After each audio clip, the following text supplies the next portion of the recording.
નમસ્તે વિદ્યાર્થી ભાઈ બહેનો, દ્વિતીય સત્ર ધોરણ 8 સંસ્કૃતમાં આપનું સ્વાગત છે.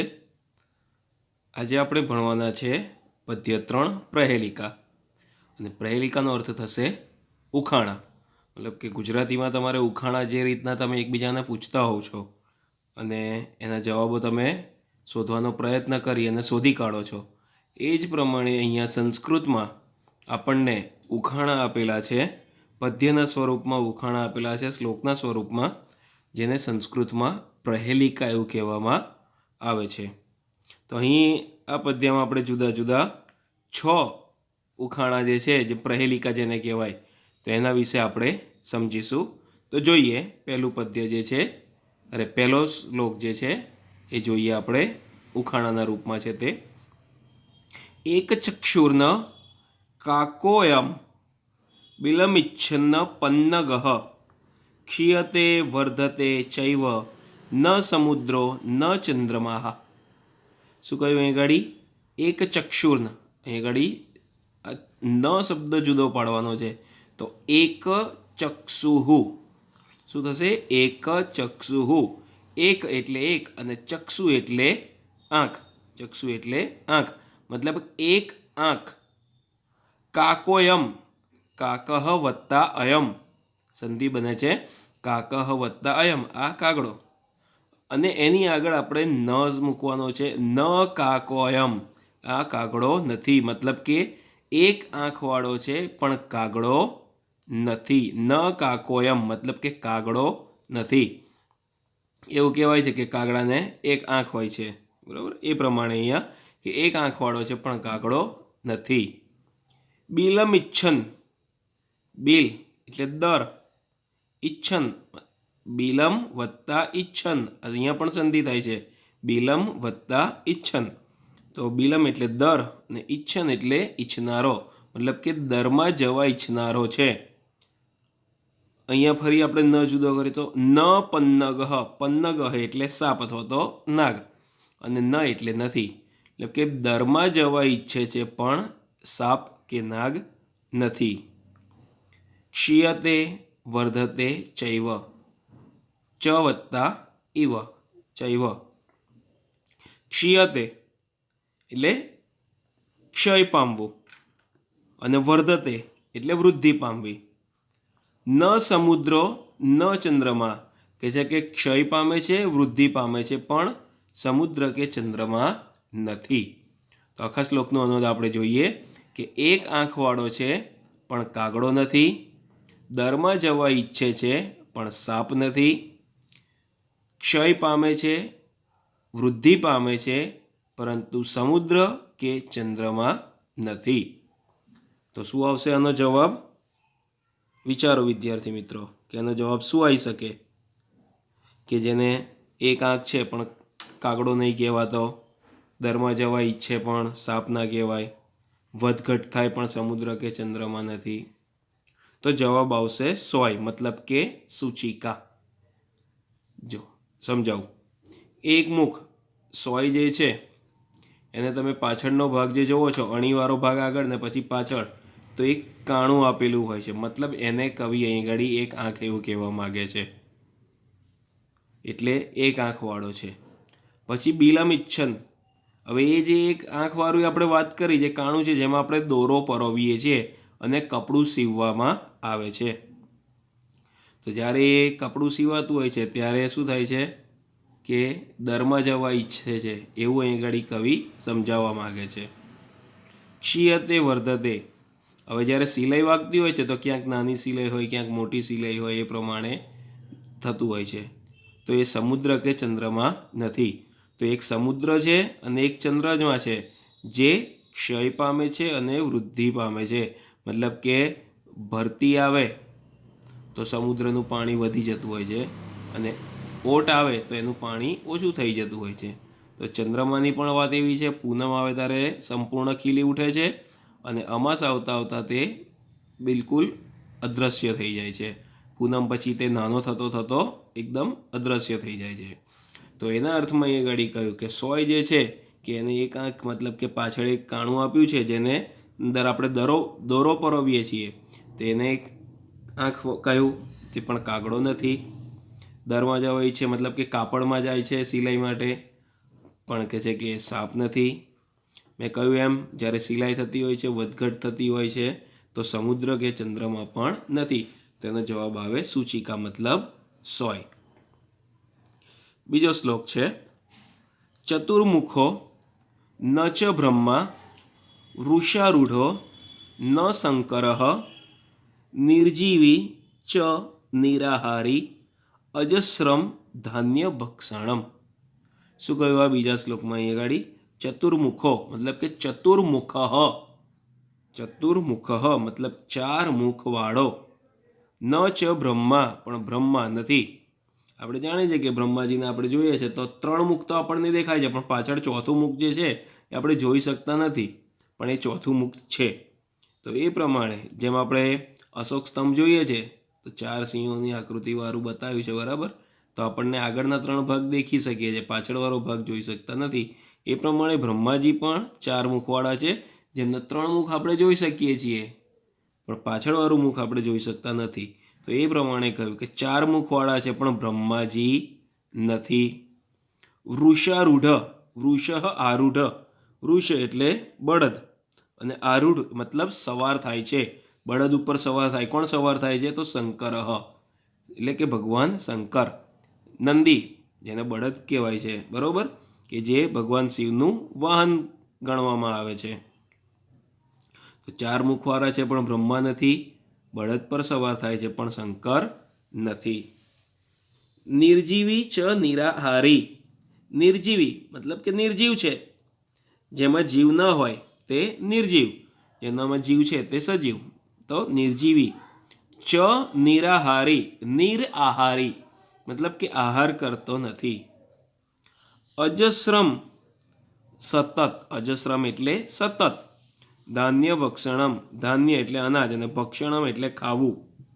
કે નિર્જીવ છે, આહાર લેતો નથી, છતાં પણ સતત ધાન્ય ખાય છે. તો શું કહ્યું આગળ?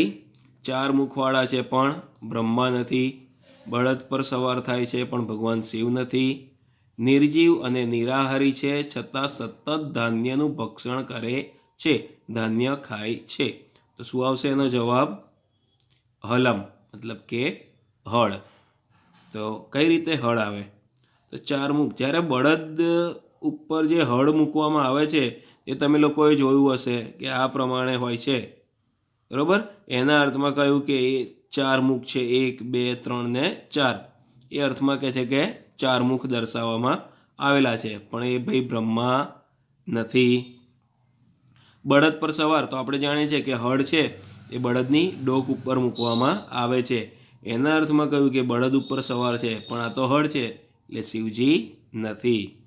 નિર્જીવ, આપણે જાણીએ છીએ કે હળ કેવું છે? નિર્જીવ છે. અને નિરાહારી, એવા નિર્જીવ છે તો એ ખોરાક તો લઈ જ ના શકે. અજસ્રમ મતલબ કે સતત. ધાન્ય ભક્ષણમ, ધાન્ય ખાય છે. તો કઈ રીતે બને?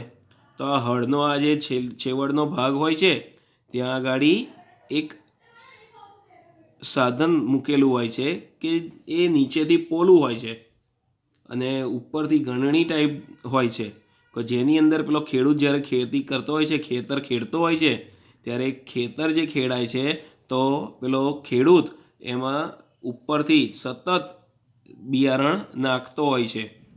તો એના અર્થમાં કહ્યું કે ધાન્યનું ભક્ષણ કરે છે, કે નિર્જીવ છે છતાં પણ ધાન્યનું ભક્ષણ કરે છે.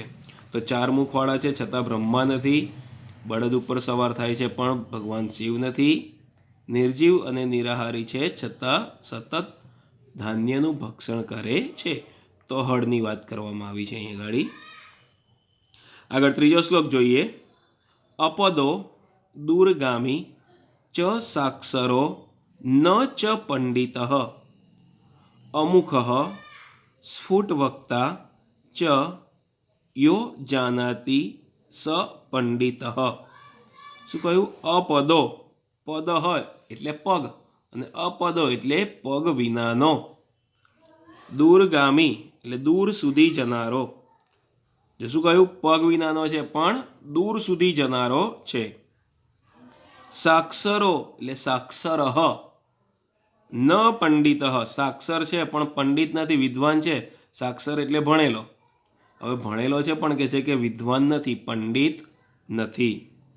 અમુખ અમુખ એટલે મુખ વિનાનો, જો પાછું મુખ પણ નથી. સ્ફુટ વક્તા પણ સચોટ બોલનારો, વક્તા એટલે બોલનારો, કે છે સચોટ બોલનારો, સત્ય બોલનારો. યહ જાનાતી સહ પંડિત, યહ એટલે જે, જાનાતી એટલે જાણે છે, સહ એટલે સ એટલે તે, અને પંડિત એટલે પંડિત મતલબ વિદ્વાન છે. તો શું કહ્યું અહીં ગાડી કે પગ વિનાનો છે છતાં દૂર સુધી જાય છે, સાક્ષર છે છતાં પંડિત નથી, મુખ વિનાનો છે પણ સચોટ વક્તા છે, જે તેને જાણે છે તે વિદ્વાન છે, પંડિત છે. તો શું આવશે વિદ્યાર્થી મિત્રો એનો જવાબ? વિચારો તો શું આવે એનો જવાબ? કે જે પગ વિનાનો છે છતાં દૂર સુધી જાય, ભણેલો છે છતાં પંડિત નથી, મુખ નથી છતાં પણ સચોટ વક્તા છે, સત્ય બોલનારો વક્તા છે, મુખ વગર બોલો, અને જે એને જાણી લે છે તે વિદ્વાન છે, પંડિત છે. તો શું આવે એનો જવાબ? પત્રમ અથવા તો લિખિતમ પત્રમ, મતલબ કે લખાયેલો પત્ર. જ્યારે આપણે કોકને કાગળ લખીએ છીએ, પત્ર લખીએ છીએ, એના અર્થમાં અહીંયા ગાડી કહ્યું છે.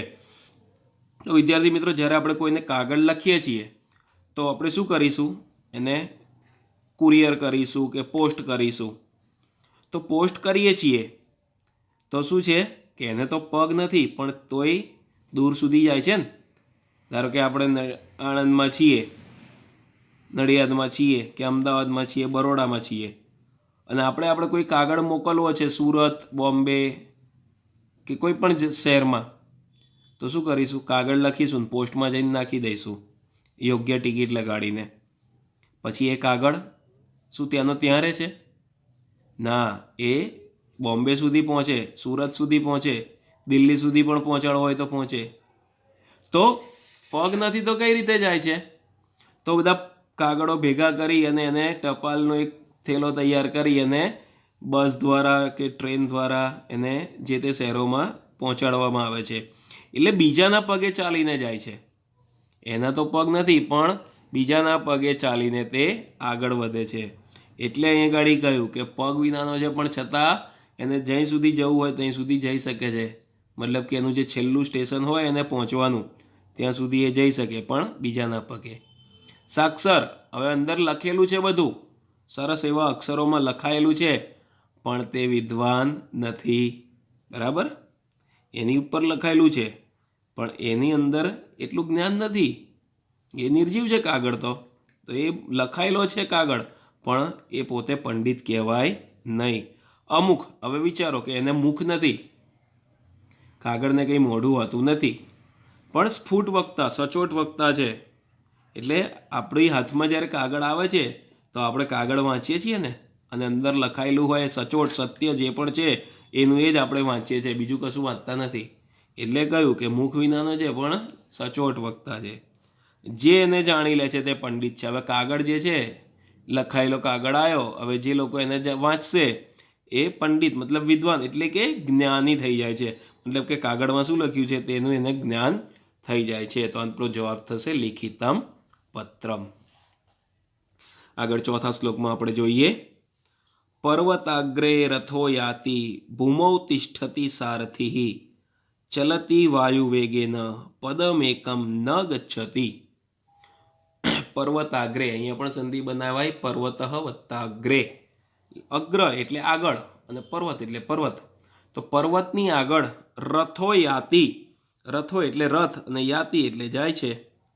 તો પર્વતની આગળ અથવા તો પર્વતની ટોચ ઉપર રથ જાય છે. ભૂમૌ એટલે ભૂમિ ઉપર, તિષ્ઠતિ ઊભો છે, સારથી. હવે રથ જે છે એ કોણ ચલાવે? સારથી. મતલબ કે આપણી પાસે 4 વ્હીલર હોય, બરાબર, ગાડી હોય, તો એ આપણને ના આવડતી હોય તો આપણે ડ્રાઈવર રાખીએ ને, તો એ પ્રમાણે કે ડ્રાઈવર ગાડી ચલાવતો હોય છે. તો આ સારથી એ રથ ચલાવે છે. તમે રામાયણ મહાભારતમાં જોયું હશે કે રાજા મહારાજાઓ જ્યારે જતા તો એમના રથને સારથી ચલાવતા હતા. તો એ અર્થમાં એ ગાડી સારથી એટલે એક પ્રકારે જેને આપણે અત્યારે શબ્દોમાં કહેવું હોય તો ડ્રાઈવર કહી શકીએ.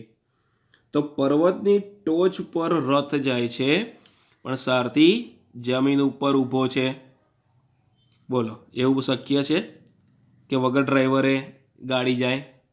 અત્યારની ટેકનોલોજી થઈ છે તો ભાઈ વગર ડ્રાઈવરે ગાડીઓ ચાલે છે. એના ટ્રાયલો પણ જુદા જુદા દેશોમાં ને એમાં લેવાય છે.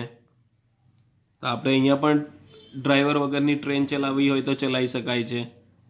તો અત્યારે ટેકનોલોજી છે એના લીધે શક્ય છે, પણ આ રથ જે ચલાવવાનો છે એમાં એ વસ્તુ શક્ય એ સમયે નથી.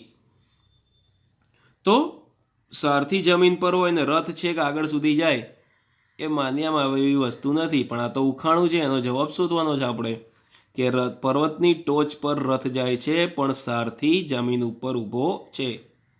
ચલતી વાયુ વેગેન, ચલતી એટલે ચાલે છે, વાયુ વેગેન એટલે પવનની ઝડપે. પદમ એકમ, અહીંયા પણ સંધિ, પદમ વત્તા એકમ, એક પગલું, ન ગચ્છતી જતો નથી. જો પર્વતની ટોચ પર જાય છે રથ, સારથી જમીન પર ઊભો છે, પાછો રથ કેવો જાય છે? પવનની ગતિએ જાય છે, પણ એક પગલું આગળ વધતો નથી. જ્યાં છે તઈનો ત્યાં જ છે. હવે એવું કેવું કહ્યું કે પર્વતની એ ટોચ પર રથ જાય છે, પવનની ઝડપે જાય છે, પણ એક ડગલું આગળ નહીં જ વધતો? તો એ કઈ રીતે શક્ય બને? તો અહીં એનો જવાબ શું આવશે? કુંભકારસ્ય ચક્રમ, મતલબ કે કુંભારનો ચાકડો. વિદ્યાર્થી મિત્રો, તમે ક્યારેક ને ક્યારેક કુંભારનો ચાકડો જોયો જ હશે. તો એ ચાકડો મતલબ કે જે પૈડું હોય છે એ, તો એ જ્યારે કોઈક માટીના વાસણો બનાવતો હોય છે ત્યારે એ પૈડું ગોળ ગોળ ફેરવવો પડે છે એને, અને વચ્ચેના ભાગ ઉપર એને માટી મૂકી અને ઘાટ ઘડવાનું કાર્ય શરૂ કરવું પડે છે. તો વચ્ચે માટી મૂકી દે છે, પછી લાકડી વગેરેથી એ પેલું પૈડું જે છે જેને ચાકડો કહેવાય એ ગોળ ગોળ ગોળ ગોળ ફેરવે છે. બહુ જ સ્પીડમાં એને ગોળ ગોળ ફેરવે છે. તો એના અર્થમાં કહ્યું કે જ્યારે ગોળ ગોળ ફેરવે છે ને, તો પર્વતની ટોચ ઉપર, મતલબ જ્યારે પેલા માટી વગેરે મૂક્યું હશે અને જ્યારે એને ઘાટ આપે છે ત્યારે આમ હાથ ઉપર લાવે છે ત્યારે આપણને એવું લાગે છે કે આપણે આમ નીચેથી ઉપર તરફ આગળ વધી રહ્યા છે, આમ કે નીચેથી આમ ઉપર તરફ આગળ આવી રહ્યા છે. એના અર્થમાં કવિ કહે છે કે પર્વતની ટોચ ઉપર રથ જાય છે, મતલબ કે નીચેથી આપણે પેલી ગોળ ડિઝાઇન ફરતી હોય ને આપણને એવું દેખાય કે ફરતું ફરતું આપણે જાણે કે આમ ઉપર ટોચ ઉપર આવી જઈએ છીએ એવું આપણને લાગે છે. ભૂમૌ તિષ્ઠતિ સારથી, હવે એનો સારથી કોણ છે? પેલો કુંભાર. ક્યાં બેઠો છે? જમીન પર બેઠો છે ને. એ જમીન પર બેઠો બેઠો પેલું પૈડું ફેરવે છે એટલે રથ ફરે છે અને રથ ચાલે છે અને કઈ જાય છે? પર્વતની ટોચ પર જાય છે. ચલતી વાયુ વેગેન એટલે કે પવનની ઝડપે જાય છે. હવે જે ચક્ર ફેરવવાનું હોય છે તે બહુ જ સ્પીડમાં ફેરવવાનું હોય, એમ નહીં કે આમ ધીમે ધીમે આમ ફેરવીએ ના, એમ ધીમે ધીમે ફેરવવાથી કોઈ ઘાટ ઘડાતા નથી, એને બહુ સ્પીડમાં ફેરવવું પડે આવી રીતે. તો એટલે કહ્યું કે પવનની ઝડપે ચાલે છે, પણ એ ચાકડો તો તહીંનો ત્યાં જ હોય છે, એક પગલું પણ ત્યાંથી આગળ વધતો નથી. તો કુંભકારસ્ય ચક્રમ મતલબ કે કુંભારનો ચાકડો આપણો આનો જવાબ થશે. આગળ 5મો શ્લોક જોઈએ. સુવર્ણસ્ય સુવર્ણસ્ય સુવર્ણસ્ય ચ જાનકી પ્રેષિતા તવ રામેણ સુવર્ણસ્ય ચ મુદ્રિકા. શું કહ્યું આગળ? સુવર્ણસ્ય, અહીંયા સ્ય લાગ્યું એટલે ષષ્ઠી વિભક્તિ લાગે છે, સંબંધ દર્શાવે છે. સુવર્ણ એટલે સોનું, સુવર્ણ સુવર્ણ એટલે સોનું સોનું સોનું એમ, એટલે સોનાની સોનાની સોનાની. ચ એટલે અને, ફરી અહીંયા છે સુવર્ણસ્ય મતલબ સોનાની, તો 4 વખત સુવર્ણ સુવર્ણ કહ્યું એટલે 4 વખત સોનાની સોનાની એવું કહ્યું. જાનકી, જાનકી એટલે કોણ? સીતા માતા, ભગવાન રામના ધર્મપત્ની, જેમને જાનકી મતલબ કે જનક રાજાના પુત્રી હતા એટલે એમને જાનકી કહેવાતું હતું.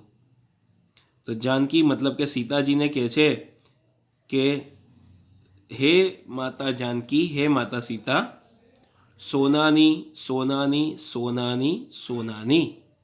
મુદ્રિકા એટલે વીંટી, મુદ્રિકા એટલે વીંટી. પ્રેષિતા મોકલી છે, તવ તમારા, રામેણ મતલબ કે રામે, એટલે કે સોનાની સોનાની સોનાની અને સોનાની મુદ્રિકા હે જાનકી તમારા રામે મોકલી છે. આમાં ઉખાણા જેવું કશું જ નથી, પણ અહીંયા જે સુવર્ણ શબ્દ 4 વખત આપ્યો છે એમાં કહી શકીએ એક કહેવાય સુવર્ણ એટલે સોનું, સુવર્ણ, સુ એટલે સુંદર ને વર્ણ એટલે અક્ષર, ઉપર સરસ મજાના એવા અક્ષરો લખાયેલા હતા. સુવર્ણ 2 અક્ષરો લખાયેલા હતા. રામ, રામ 2 અક્ષર થયા ને, 2 અક્ષરથી બનેલો શબ્દ એક, અને સુવર્ણ એટલે ચળકતું પીળા રંગનું, બરોબર. તો એ અર્થમાં એ ગાડી 4 વખત સુવર્ણ આપ્યું છે કે સુવર્ણ, અને એક અર્થ કેવો થાય વર્ણ એટલે કુળ, એટલે કે ઉચ્ચ કુળના.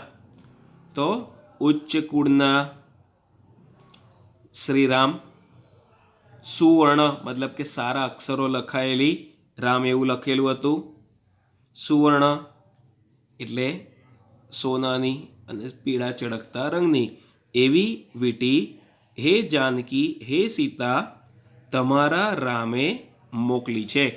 જ્યારે સીતા માતાનું અપહરણ કરીને રાવણ લંકામાં લઈ ગયા હતા ત્યારે હનુમાનજી જાય છે દૂત બનીને, અને આ એક સોનાની મુદ્રિકા લઈને જાય છે કે જેના દ્વારા સીતાજી એ આવેલ હનુમાનજીને દૂતને પોતાના રામ દ્વારા મોકલાયેલા દૂત તરીકે ઓળખી શકે. એ વીંટી હનુમાનજી સીતા માતાને આપતા આ વાક્ય કહે છે કે સોનાની સોનાની સોનાની આ મુદ્રિકા તમારા રામે તમારા માટે મોકલી છે. છેલ્લો શ્લોક છે ભોજનાંતે ચ કિમ પેયમ જયંત કસ્ય વૈ સુત કથમ વિષ્ણુપદમ પ્રોક્તમ તક્રમ શક્રસ્ય દુર્લભમ. હવે આ એક ઉખાણું છે કે જેની અંદર જ એનો જવાબ આપણને મળી જાય છે. 3 પ્રશ્નો જુદા જુદા પૂછાયા કે ભોજનાંતે ચ કિમ પેયમ, ભોજનાંતે, ભોજન વત્તા અંતે એટલે કે ભોજનના અંતે મતલબ કે ભોજન બાદ, કિમ એટલે શું, અને પેયમ એટલે પીવું જોઈએ. ભોજન બાદ શું પીવું જોઈએ? તો બાળકો તમે એવું જ કહેવાના કે પાણી. બરાબર છે, પાણી પીવું જોઈએ, પણ અહીં તો ઉખાણું છે એટલે એનો જવાબ આપણે શોધવાનો. આગળ જયંત, આ નામ છે, જયંત એ છોકરાનું નામ છે. કસ્ય એટલે કોનો, વૈ એટલે ખરેખર, અને સુત એટલે પુત્ર. જયંત ખરેખર કોનો પુત્ર છે. કથમ એટલે કેવું, વિષ્ણુ પદમ એટલે કે વિષ્ણુનું ધામ, વિષ્ણુ પદમ એટલે વિષ્ણુનું ધામ, પ્રોક્તમ એટલે કહેવાયું છે, એટલે વિષ્ણુનું ધામ કેવું કહેવાયેલું છે. આ 3 પ્રશ્નો છે કે ભોજનને અંતે શું પીવું જોઈએ, જયંત ખરેખર કોનો પુત્ર છે, અને વિષ્ણુનું પદ કેવું કહેવાયેલું છે. તો અહીંયા જેના જવાબ આપણને આપેલા છે તક્રમ શક્રસ્ય દુર્લભમ. તક્રમ એટલે છાસ, તો આપણને જવાબ મળ્યો ભોજનને અંતે શું પીવું જોઈએ, તો તક્રમ એટલે કે છાસ. જયંત કસ્ય વૈ સુતમ, જયંત કોનો પુત્ર છે, તો એનો જવાબ મળ્યો શક્રસ્ય. શક્ર એટલે ઇન્દ્ર, દેવરાજ ઇન્દ્ર જેને કહેવાય, તો ઇન્દ્રનો પુત્ર છે જયંત. અને શુક્ર નહીં, એટલે શુક્રાચાર્ય થઈ જાય પછી, એ તો અસુરોના ગુરુ. તો શક્ર એટલે ઇન્દ્ર, ઇન્દ્રનો પુત્ર છે. જયંત કોનો પુત્ર છે, ઇન્દ્રનો પુત્ર છે. કથમ વિષ્ણુ પદમ પ્રોક્તમ, વિષ્ણુનું પદ કેવું કહેવાયું છે, વિષ્ણુ ભગવાનનું ધામ કેવું કહેવાયેલું છે, દુર્લભમ. વિષ્ણુ ભગવાનનું ધામ આપણને મળવું સહેલું નથી, બહુ જ મુશ્કેલ છે. ઘણી બધી તપસ્યાઓ કરવી પડે ત્યાર પછી આપણને એ વસ્તુ મળે છે, એટલે બહુ જ દુર્લભ છે. કંઈ સરળતાથી વિષ્ણુ ભગવાનનું ધામ આપણને મળી જતું નથી. તો 3 પ્રશ્નો કે ભોજનને અંતે શું પીવું જોઈએ, તો છાસ. જયંત ખરેખર કોનો પુત્ર છે, તો ઇન્દ્રનો.